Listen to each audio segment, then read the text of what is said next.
બનાસકાંઠાના પાલનપુરમાં ધોળા દિવસે તસ્કરનો તરખાટ।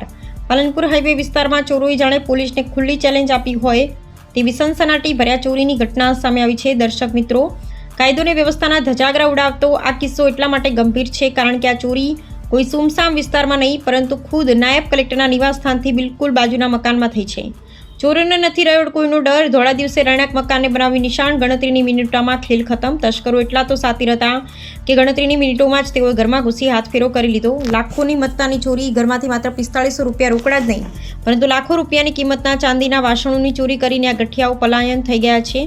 સીસીટીવીમાં ઘટના કેદ। જોકે ચોરીની આ તમામ કરતૂત ત્યાં લાગેલા સીસીટીવી કેમેરામાં આબાદ કેદ થઈ ગઈ છે।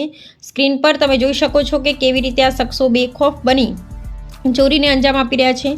પીડિત પરિવારની માંગ અને પોલીસની ભૂમિકા। ઘટનાની જાણ થતાં જ પીડિત પરિવારે તાત્કાલિક પાલનપુર પશ્ચિમ પોલીસ સ્ટેશનમાં દોડી જઈ FIR નોંધાવી છે। પરિવારે પોલીસ સમક્ષ ગુનેગારોને વહેલીમાં વહેલી તકે ઝડપી પાડી કારણે કડક કાર્યવાહી કરવાની ઉગ્ર માંગ કરી છે। પરંતુ દર્શક મિત્રો, અહીં સૌથી મોટો સવાલ એ ઊભો થાય છે કે જો નાયબ કલેક્ટરના ઘરની બાજુમાં જ ધોળા દિવસે લોકો સુરક્ષિત નથી તો સામાન્ય જનતાની સુરક્ષાની તો વાત જ ક્યાં કરવી। સો પાલનપુર પોલીસનો કોઈ જ ખોફ આ તસ્કરોને બચ્યો નથી। હવે જોવું એ રહ્યું કે પાલનપુર પશ્ચિમ પોલીસ આ સીસીટીવી ફૂટેજના આધારે કેટલી જલ્દી આ ચોરોને ગિરેબાન સુધી પહોંચે છે।